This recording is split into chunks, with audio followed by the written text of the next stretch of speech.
Good evening, and welcome to the American Family Association's weekly cable program.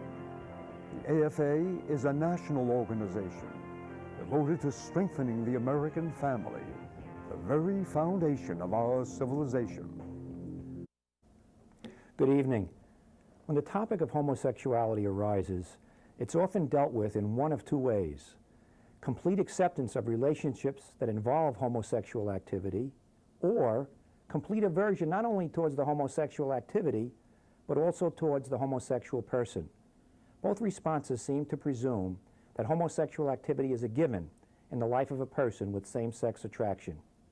Unknown to many, there is an entire community of men and women who experience same-sex attraction, but who strive to avoid homosexual activity and live a chaste life in accord with God's law. These are the men and women of courage. Most keep their struggles private and only reveal what's in their hearts in the safety of a courage meeting. But some courage members have decided to step forward and face the cameras for the video you are about to see. We hope you'll be touched by their stories. And now, our video.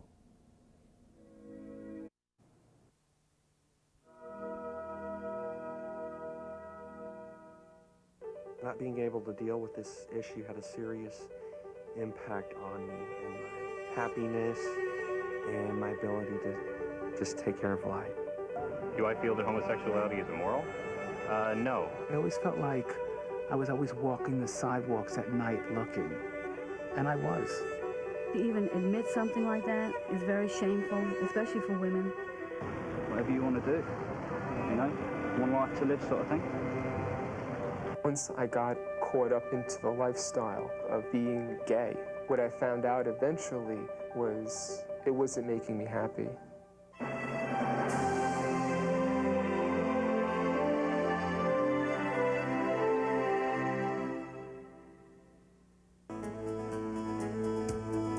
Courage began at the request of the late Cardinal Cook.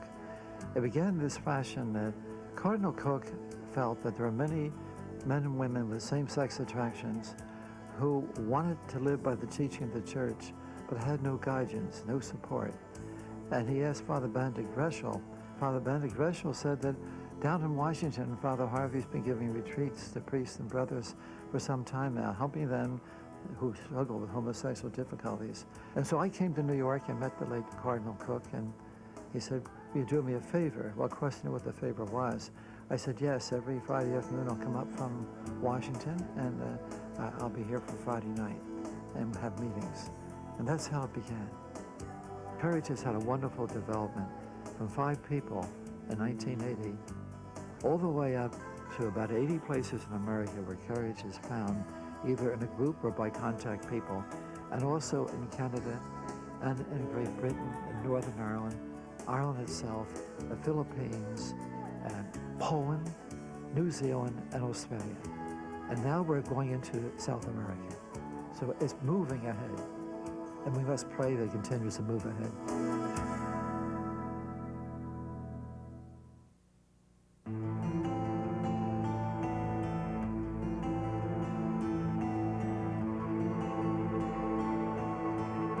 I had been in the lifestyle for about 12 years.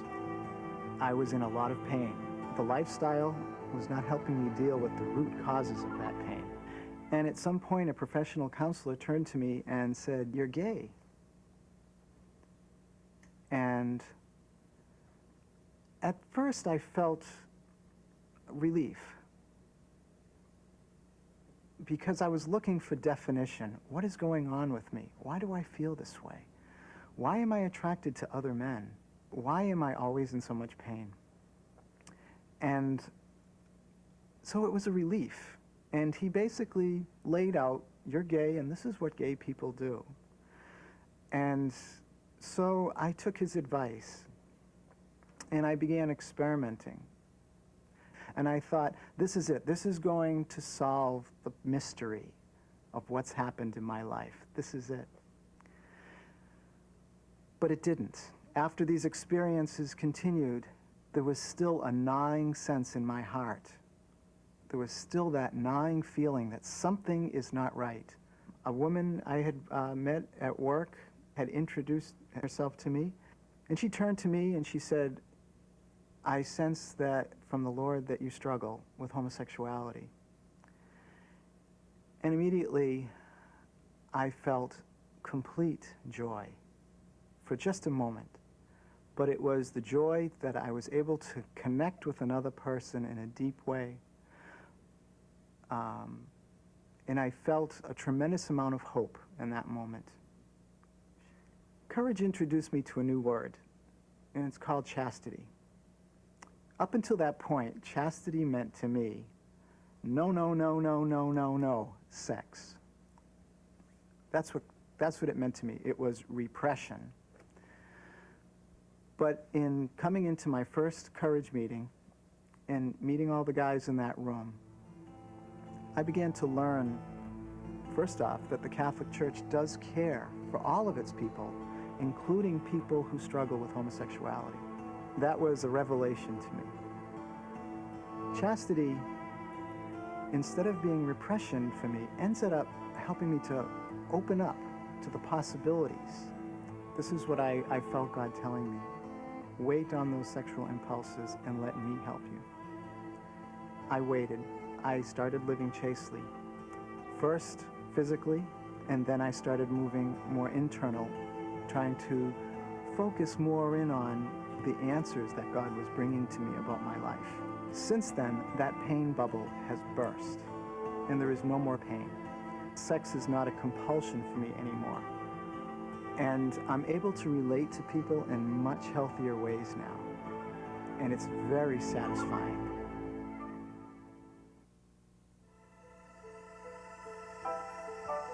The thoughts I had when I realized that the attraction was towards the same sex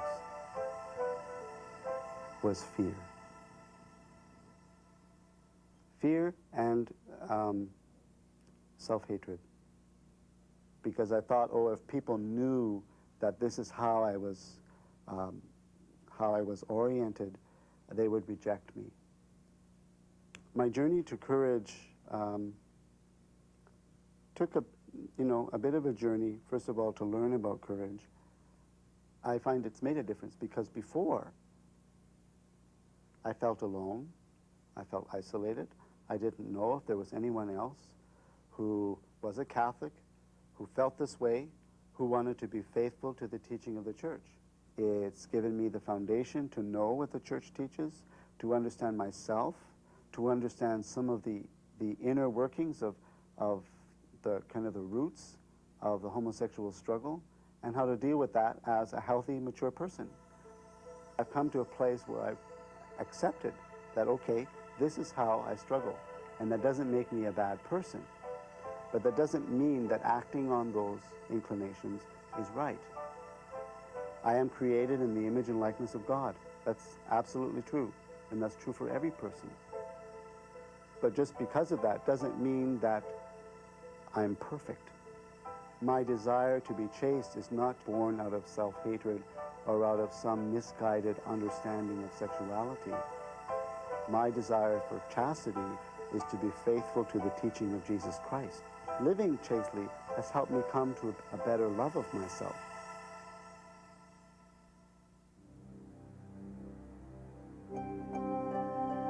I was very close to my father. You know, I was like his little buddy or something. I think I was more with him than I was with my own mother. My emotionally was more to please my friend and to get closer and more intimate with my girlfriend than to go to a dance and be asked to dance by a boy. There was a basic inadequacy in feeling female. So I actually gravitated more toward women that were very feminine. I met a friend when I was in my early 20s, and I became, very close to her. We did experiment, sexually, but at one point she was dating a man and it put a great threat in my life. My whole psyche was being very disturbed, and I remember saying within myself, if there's a God, he would have to hear my pain. And within 6 months, I came into a conversion. And I met a nun. I felt like I could trust her, and I told her what was going on with me, and she took the risk and was able to listen to what I had to say without feeling terribly threatened or, challenged in any way. And, she embraced me. I had a religious conversion at that point. God started to instruct me about chastity. And at first, I just couldn't believe I could live a life without a relationship. I was a child of the 60s and 70s, so the word out was that you had to have sex any which way to be integrated and to be a full-blown person, which I've come to discover is not true. I opened up the Catholic New York paper, the first advertisement ever for Courage, and I was literally the first woman that ever, that's my 15 minutes of fame, I was the first woman to ever walk into a Courage meeting. But being around the men, I remember feeling, so well received, and they were like my brothers, I just felt a lot of dignity and integrity as a woman. I was very promiscuous the whole time. In that lifestyle, that's part of it. To be with somebody, but you're going to be playing around also. I was still at home with my parents, and my mother and myself, we had this symbiotic relationship. And I knew that I basically had to detach from that because I was getting smothered. I left New York City and I went out to California. West Hollywood, though, was just, at its time, it was just fantastic. Courage to me at first, I didn't want to hear anything about it.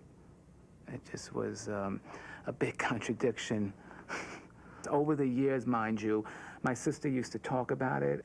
Of course, I felt a responsibility to, help him. I was very too insecure, and the emotional dependencies and all that was too active to hear something like that, because that meant that I had to move myself away. I knew my own struggle. I knew my own growth. It took time. A lot of drinking. I got into a lot of drugs. I remember, just always encouraging him to go to Mass, go to confession, even though he was in the lifestyle. I was having a nervous breakdown. I was having a breakdown eventually. It was a lot of praying. It was a very, very, very scary time, but I could see now why that had to happen for me. It's like God just got me down naked, dark, cold, and just so I could look up at him. My brother had mentioned to me if I wanted to go to a Courage conference in the Bronx that year. And I was like, oh, Charlie, please, no, not that again. I don't want to hear that word. Anyway, I prayed on it. I did pray on it. And I went. My brother offered, he flew me in from Los Angeles and really took care of all the expenses. And I went to the Courage conference in '95, and I had a very, very severe, big old conversion experience at that conference. And I just remember crying a lot and getting down. Every time after somebody spoke at the conference or I spoke with somebody, I just ran back to my room and just cried and, God, I'm sorry, and what's going on? That was freedom. That was the freedom. I thought the freedom that I was talking about earlier was true freedom, but this was something above and beyond that, something that I could never have even thought of, that a human being could experience. And I was just high. I was on a natural high. What do you tell people? What you just experienced? Many of my friends had told me thereafter that even when I came back, I even looked different. Yeah, I had to tell a companion at the time what was going on, and I knew that I had to get out of West Hollywood. And I basically just sold everything that I had in Los Angeles. I was gone within 90 days from the conference. I went back and just everything just was changed. I never realized how empty my life was until I entered that life. I pray very much for the people that are in the homosexual lifestyle, that are struggling with same-sex attractions, because I know the cross.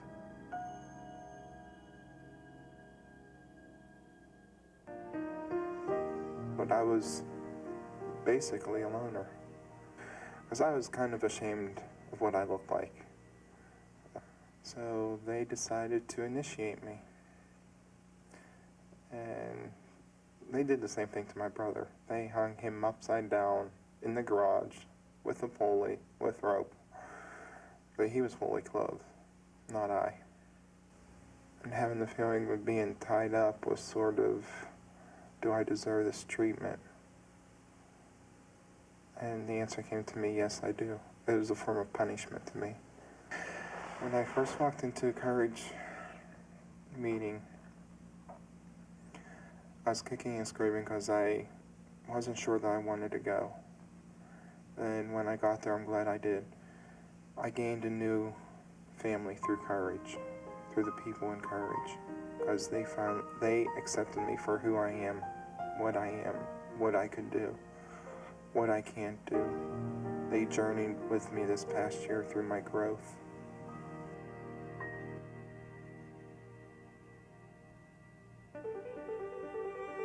Well, there was an interior struggle with the feelings, and because I didn't really have a way to deal with them, I didn't have somebody to counsel with me. They were just sort of in the background. Not being able to deal with this issue had a serious impact on me and my happiness and my ability to just take care of life.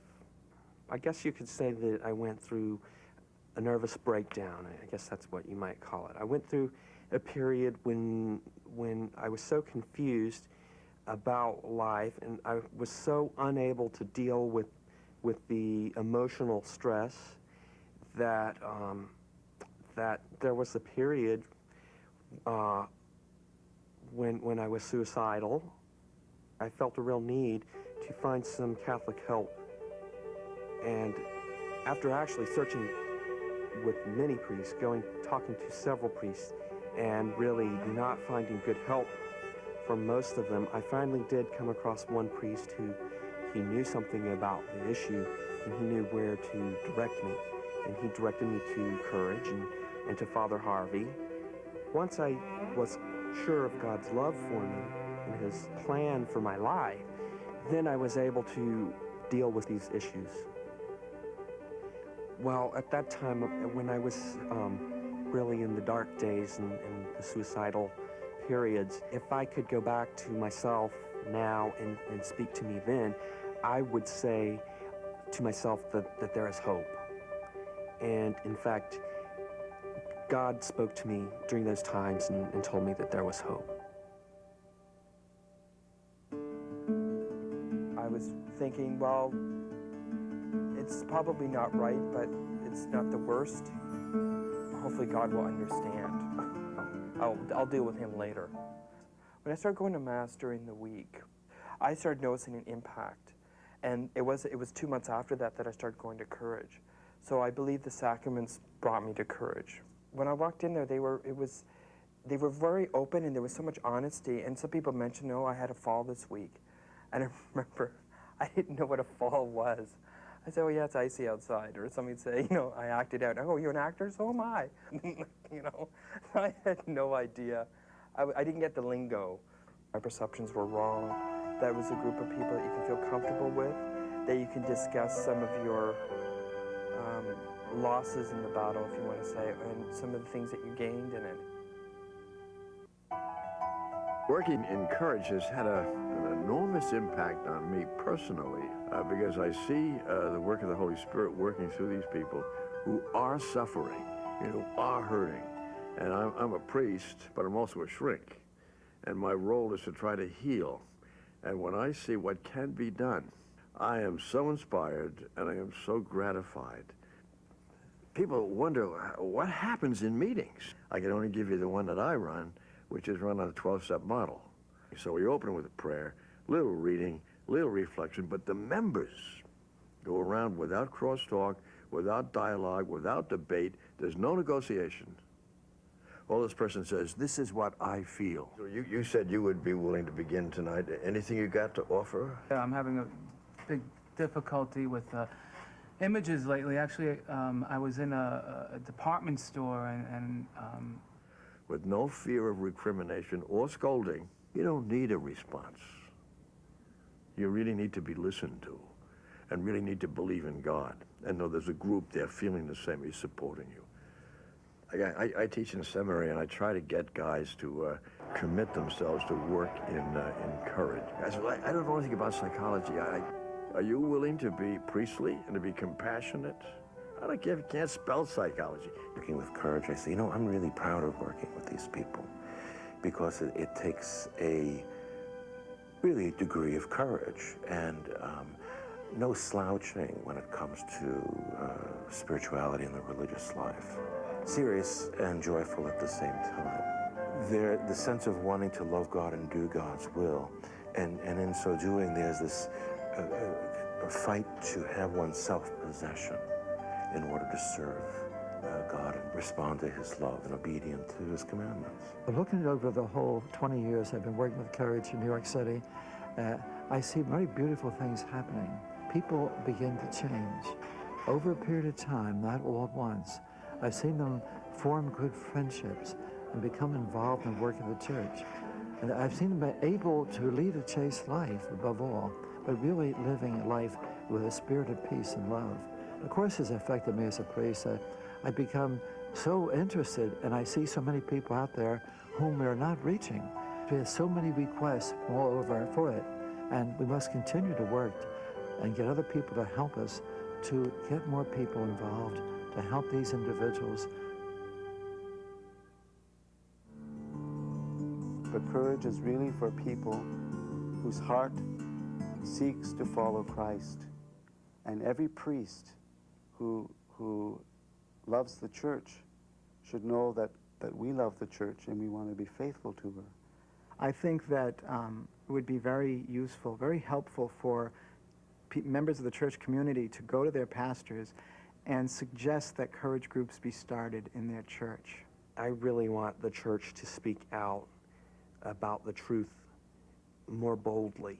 Coming to understand my emotions played a very big part in my healing process. And taking those emotions, all of them, to God was a very important part of my healing process. And if any counselor or priest can help a person with that, I think they would be doing that person a world of good.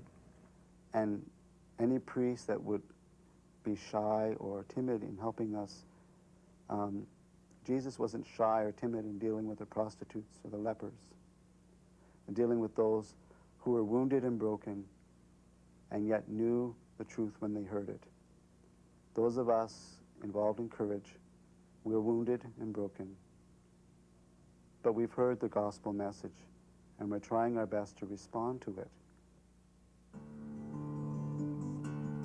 Whatever you're feeling right now, today, is not a done deal. You've got your whole rest of your life, and feelings really do change. The world gives us a view of what unholy sexuality is and tells us that it's a good thing. And we know from what the church teaches us that that's not true. What's real becomes an illusion, and what's an illusion becomes real. And it's very sad. It's very sad because the more you're into it, the harder it is to get out of it. Now, because of the politicalness of the whole situation, is that, you know, if a person starts talking about their feelings and desires right away, they're kind of boxed up and wrapped up and shipped off into homosexual land. Don't do anything now. Don't act out on them in a way that's going to help cement them. You act out with somebody, same sex, you're going to have memories of that, and your body will actually start to work against you. If you decide later on that you really don't want to act out anymore with anybody else. I would say, don't give up. I would say to myself that there is hope. Look toward Christ.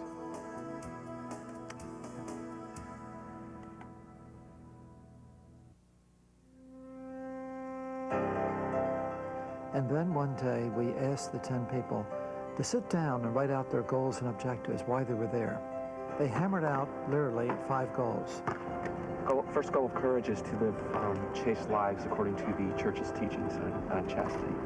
Myself, I tried the other way of free sex. I saw that didn't work.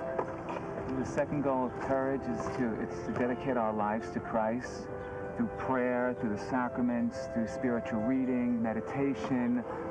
The third goal of courage is to share your thoughts and feelings with other people, so that we don't have to face life's problems alone.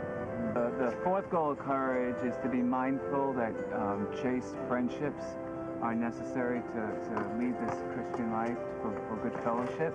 We don't follow Christ alone.